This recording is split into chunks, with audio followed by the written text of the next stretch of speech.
parte, esta segunda parte, vamos a iniciar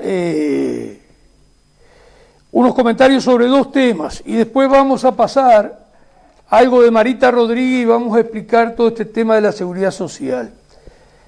Hemos andado en la calle y nos alegró una conversación que tuvimos con alguien muy humilde, de origen de campaña, y que a uno le dio la alegría de entender que los allanamientos nocturnos no sirven para nada.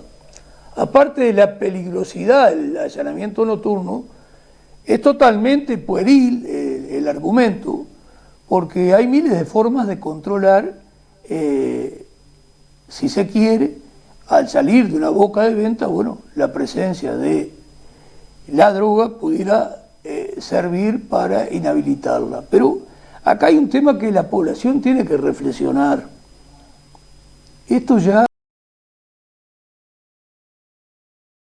es una cuestión social muy grave. La propia Fiscalía, la Justicia, considera que hoy hay 300.000 uruguayos relacionados con el crimen, con el delito. 300.000 uruguayos, cerca del 10% de nuestra población. Ojo que no estamos hablando de jodedores, que es un tanto más. Los jodedores son aquellos que de repente te piden algo prestado, no te devuelven, te piden plata prestada, no te la devuelven. No. Estamos hablando de 300.000 uruguayos relacionados con el delito, que están integrados de una manera u otra al delito. Bueno, esto es un tema social. Esto pide soluciones de fondo. ¿Quiere decir que no haya represión? No. Pero es inviable, es imposible meter 100.000 personas para las cárceles. Hoy ya tienen 15.000 y hay 20.000 abundantes que han sido procesados y se les ha declarado prisión domiciliaria, bueno, justamente por la inviabilidad de ya atender el problema desde el punto de vista represivo y desde el punto de vista de poner gente en las cárceles. Es decir, se hace imprescindible buscar soluciones de fondo. Soluciones de fondo que pasan por combatir el lavado de dinero. Soluciones de fondo que pasan por los 15.000 presos que tenemos en las cárceles, mejorar sus condiciones, que haya celdas y que esas celdas, a partir del ordenamiento que ellas traen, haya disciplina y haya todo un trabajo orientado a rehabilitar el recluso, es decir, aquella persona que cometió delitos. Todos sabemos las enormes injusticias que hay en cuanto al tratamiento carcelario, en cuanto al tratamiento muchas veces del Ministerio del Interior, en el sentido de que de todo lo que nosotros conocemos, gente primeriza que termina en cárceles, digamos, de alta peligrosidad, con delincuentes con profusos antecedentes, y bueno, y el hacinamiento y las condiciones carcelarias que han transformado a las cárceles, en verdaderas universidades del delito. Estas son de las cosas que tenemos que hablar, y no de allanamientos nocturnos, que acá pedimos otra vez encarecidamente a la población que colabore, conversando con sus conocidos, conversando con sus vecinos, que este no es el camino. El camino no es este. La droga, para empezar, tiene que ser legalizada. Con el fin de que todo el mundo consuma droga, no.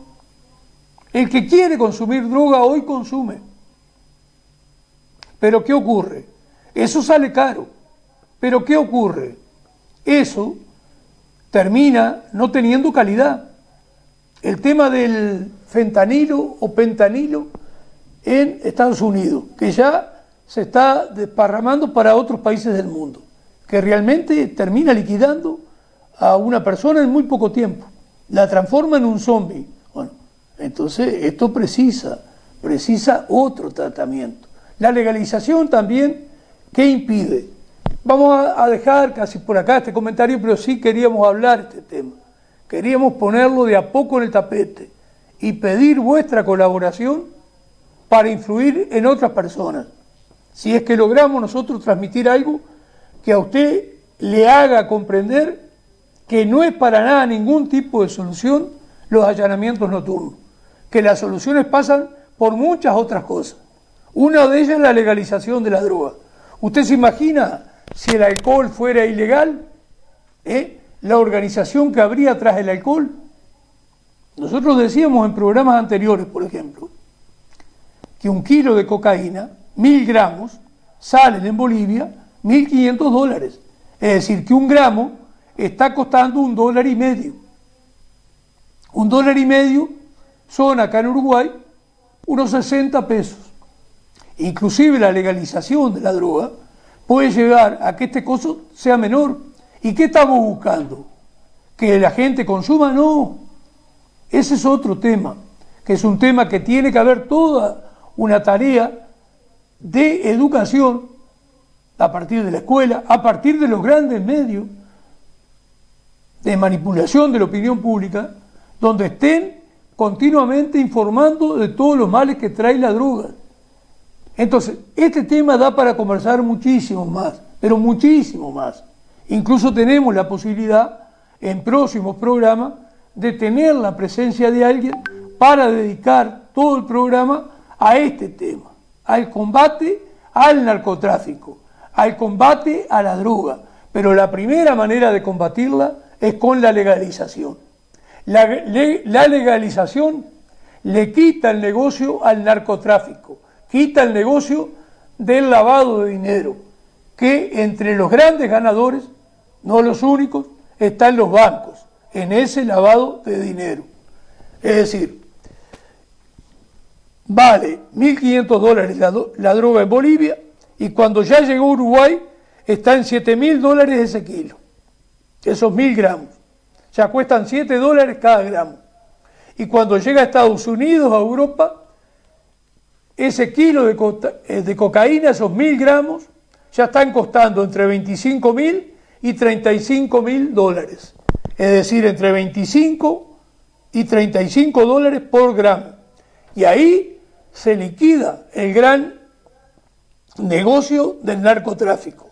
Después empieza otra tarea, que no vamos a hablar el tema ahora, empieza otra tarea que consiste en no solo rehabilitar a toda la gente que está presa, sino lo referido a la construcción, a la creación de una sociedad del pleno empleo. La salida en última instancia es de contenido social.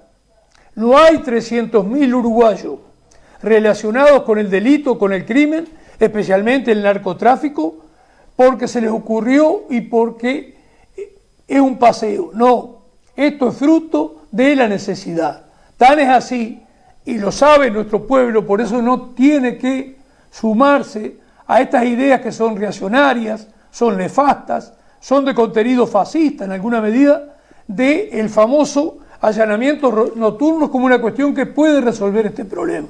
El tema no pasa solo por un tema represivo. El tema es de contenido de educación, de legalización de la droga. En serio, no con muestras médicas, sino que para quien consuma pueda estar como manera de liquidar el negocio, que es la esencia del narcotráfico. Ahí le damos un golpe realmente de muerte al narcotráfico. Después está todo un tema cultural, desde los medios, desde la escuela, a prevenir a la población, a la juventud, a los niños, desde los niños, el peligro que tiene el consumo de droga. Y por supuesto, cientos, miles de ideas que ustedes mismos estarán pensando ahora para poder ayudar a resolver esto. Entre otras cosas, el deporte y una vida sana. Pero en última instancia, todo pasa por la creación de empleo, por la construcción de una sociedad muy distinta a la que hemos tenido estas últimas décadas. Porque hoy, quienes están en la droga han sustituido la falta de trabajo por esto. Sí, hay miles de cosas para hablar. Asistencialismo con el daño que ha hecho, pérdida de valores, etcétera, etcétera, etcétera. Pérdida de hábitos de trabajo, sí dará para hablar. Ya lo vamos a abordar como un tema único. Pero quisimos sentar estas mínimas bases. ¿Bases de qué? Bases de que tenemos necesidad de combatir este tipo de ideas que son peligrosísimas. La Constitución, que declara el hogar como una cuestión inviolable, es correctísimo y debe seguir rigiendo así. Y la noche no hay necesidad alguna del allanamiento nocturno, que incluso es peligroso para la propia policía, ni hablar los problemas que puede acarrear. Ya les digo, esto es simplemente una pincelada y pedimos el apoyo de ustedes para tratar estos temas. Un tema que tengo que consignar, especialmente a partir de la participación ayer en polémica en el bar del senador Guido Manini Río,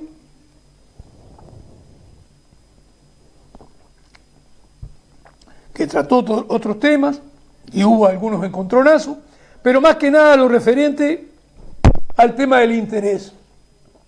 Hace una intervención Nicolás Lucid y en el caso de Guido Manini Río, a partir que Lucid dice que préstamos que no hay garantía, no se puede prestar al 30%, que como mínimo hay que pedir un 60% de interés anual, que inclusive quizás pueda hacer algo más. ¿Y qué ocurre? Ante este hecho, porque ustedes sabrán que vale la pena aprovechar a aquella gente que se endeudó y por distintas razones no pagó, y que resulta que de 4.000, 10.000, 20.000 pesos que había pedido prestado, o algo más, hoy tiene cifras estrafalarias, 200.000, 300.000, 1.000.000 de pesos e inclusive más. Es justo el planteo en cuanto a liquidar la deuda, pasar la deuda original a unidades indexadas y agregar 4% de interés por todo concepto, es decir, por moras, recargo, no puede superar el 4%, entonces ahí la persona va a tener una deuda que realmente puede ser pagable y tiene que buscar pagarla y resolver eso y no entrar de nuevo en la calecita y la joda de los bancos. Pero lo grave del programa que hubo ayer en polémica en el bar fue lo siguiente. Lo grave fue que aceptó esos intereses del 60, inclusive cerca de el 100%, poniéndolo quizás como un límite, porque ¿qué pasa? En la parte referida a ese interés del 30% que se pone en la papeleta de reforma constitucional que lleva adelante Cabildo Abierto, establece lo siguiente, que ese porcentaje, ese 30%, que ya es usura, que es caro ya, más inflación, ese porcentaje puede ser cambiado por ambas cámaras por el 2/3, por 2/3 de sus integrantes. Y todo este tema relacionado con la joda de que hoy legalmente te pueden prestar todos estos prestamistas, que su origen son los bancos extranjeros, te pueden prestar hasta 147% de interés anual. Y eso se hizo por unanimidad casi. Es decir, que las dos coaliciones, Frente Amplio y Coalición Multicolor o Republicana, como dicen ellos, están dispuestos a subir ese interés y Cabildo lo sabe, y esto también me parecía pertinente que usted lo conociera y saber lo demagógico que son. Bueno, ya nosotros habíamos hablado que ese plebiscito era el único que estaba lleno de trampas, porque usted votaba una cosa plebiscitariamente, pero ambas cámaras por 2/3 de sus integrantes podrían cambiar eso que estaba establecido allí de un 30% de interés máximo al año más inflación. Ya las consideraciones que ayer se le pudo escuchar al senador Guido Manini Río, bueno, aclararás clara que lo que nosotros mismos estábamos alertando teníamos total razón. Bueno, pasaríamos 5 minutos del audio de Marita Rodríguez y ya veremos para qué nos da el tiempo para algún comentario de esta primera parte. Y después seguiríamos en la tercera parte del programa también con este tema referido a lo que tiene que ver el tema de la seguridad social.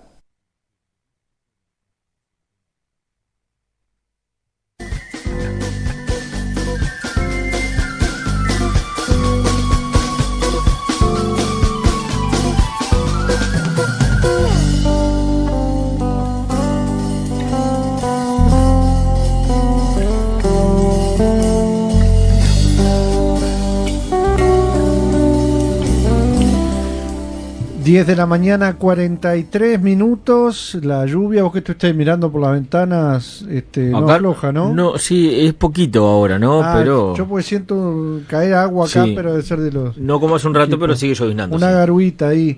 Estamos recibiendo a Marita Rodríguez, que la audiencia de la 36 ya conoce, como trabajadora jubilada del Banco de Previsión Social, que sigue integrando activamente su sindicato en la Comisión de Seguridad Social de ATCS y también referente del MON, desde el Movimiento Nacional de Defensa de la Seguridad Social. Marita, buen día.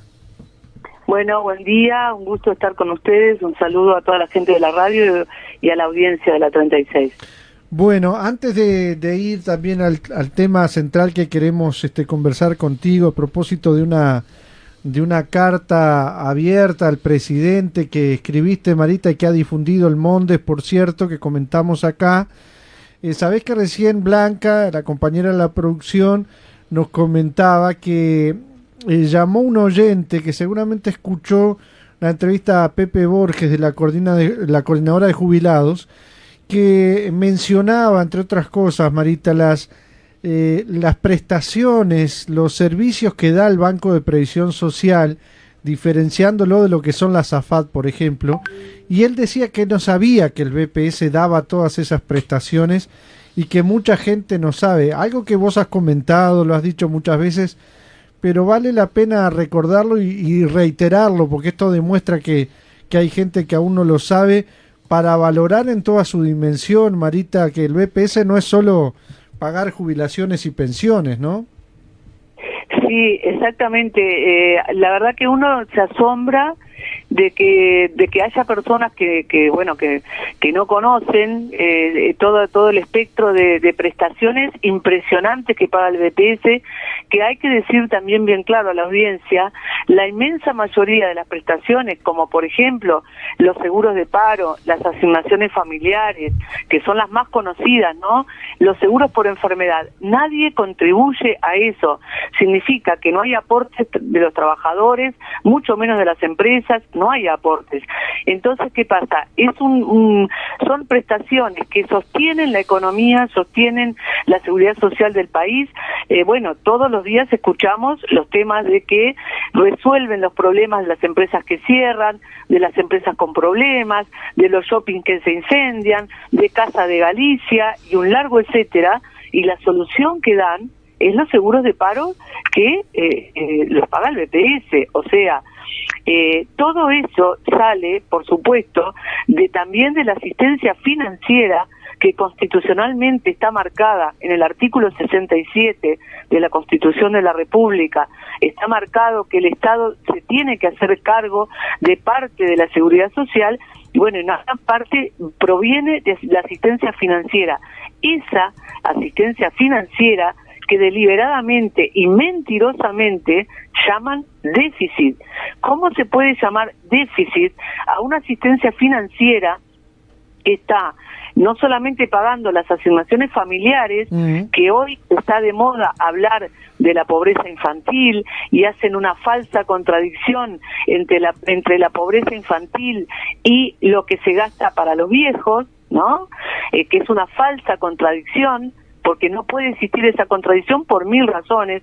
Primero, porque si realmente, los que están gobernando, los partidos que tienen representación parlamentaria y sobre todo el Poder Ejecutivo, tiene la potestad a través de decretos por ejemplo, de aumentar las partidas de asignaciones familiares, cosa que no se ha hecho, todo lo contrario, se ha disminuido a lo largo del tiempo, y tenemos un estudio en ATCS respecto a todas las leyes, los decretos, toda la normativa que a partir del año 79, con el acto número 9, en plena dictadura, que golpeó fuertemente al BPS, a la Seguridad Social, pero después los gobiernos de turno, en plena democracia, no se quedaron atrás.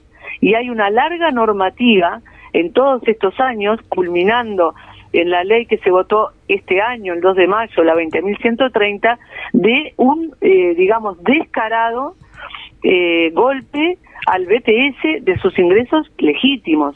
Y eso se traduce en rebaja de las prestaciones, no solamente de las asignaciones familiares, como estoy marcando ahora por el tema de la pobreza infantil, sino de jubilaciones y pensiones, del seguro de paro, del seguro de enfermedad, de todas las prestaciones del BPS. Todas han ido bajando, y esta ley que se votó es un golpe tremendo a las prestaciones del BPS, porque entre otras cosas, las jubilaciones, que por más que en la letra se diga que la tasa de reemplazo, o sea, el porcentaje que nos queda del salario cuando nos jubilamos es del 45%, en la realidad, cuando se hace la liquidación, cuando se hace la liquidación de los trabajadores comprendidos en esta nefasta ley, realmente esa tasa de reemplazo va a andar en los 38-39%, porque entre otras cosas hacen un promedio de los salarios del trabajador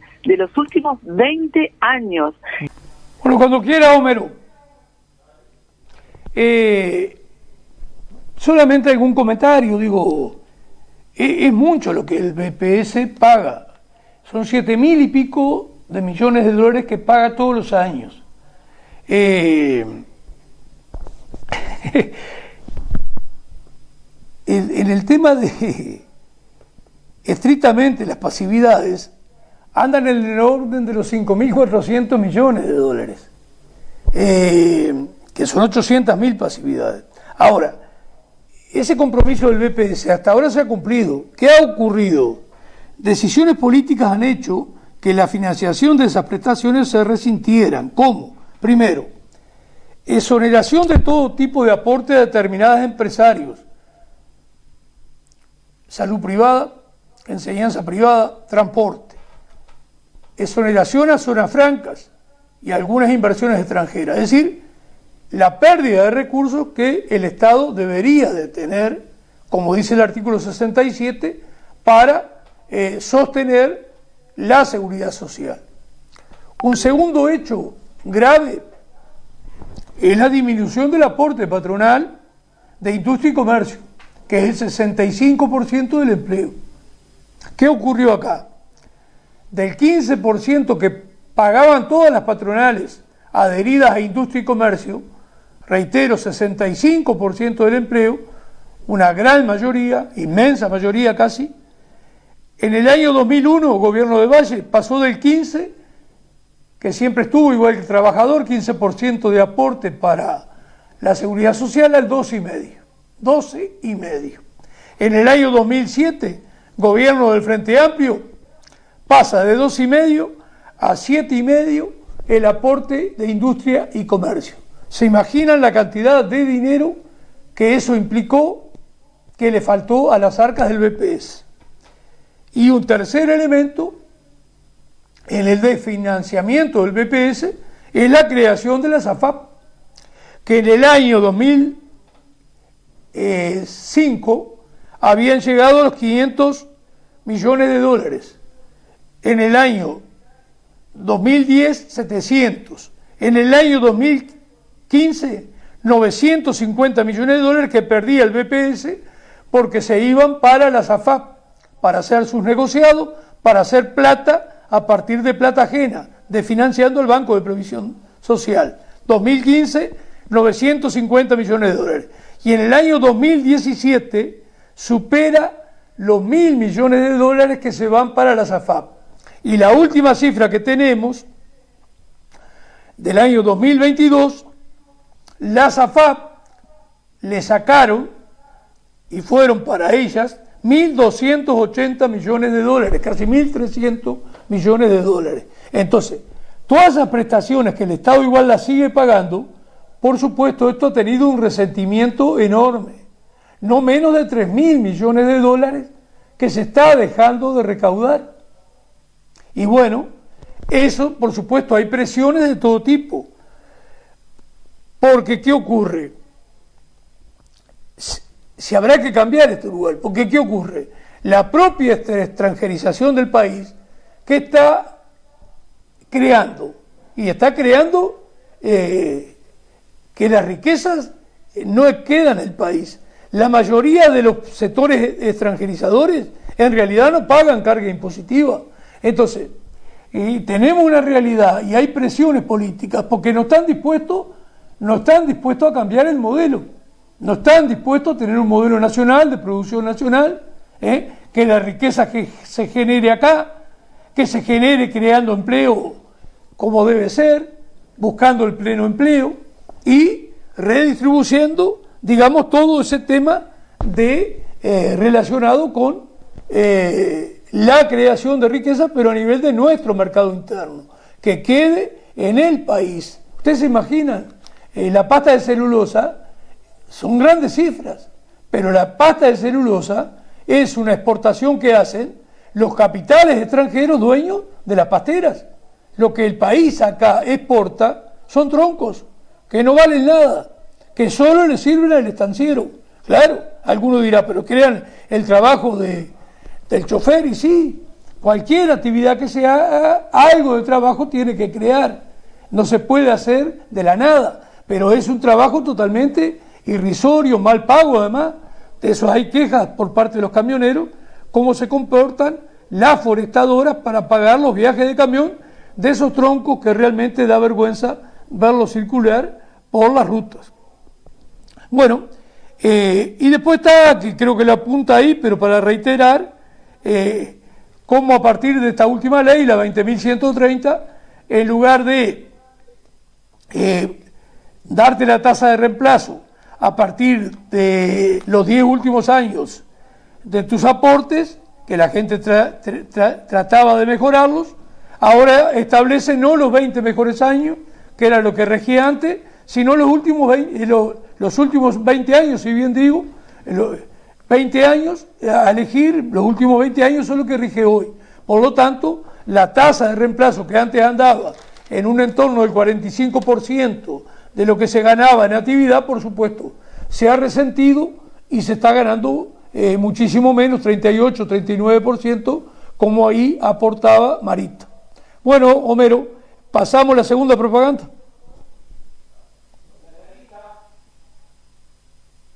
Bueno, lista 1969, lista del Partido Humanista, ese es el logo del Partido Humanista. Esa es la lista que tendría que poner en octubre si nos quiere acompañar, si no cualquier otra lista de la Unidad Popular. Eso sería para poner en octubre del año 2024, para ver si hacemos realidad eso que Fatum nos dio a partir de una encuesta que nombraba a los partidos políticos y la gente respondía. Con un 3% nos conformaríamos porque eso implicaría tener un senador y tener 3 diputados.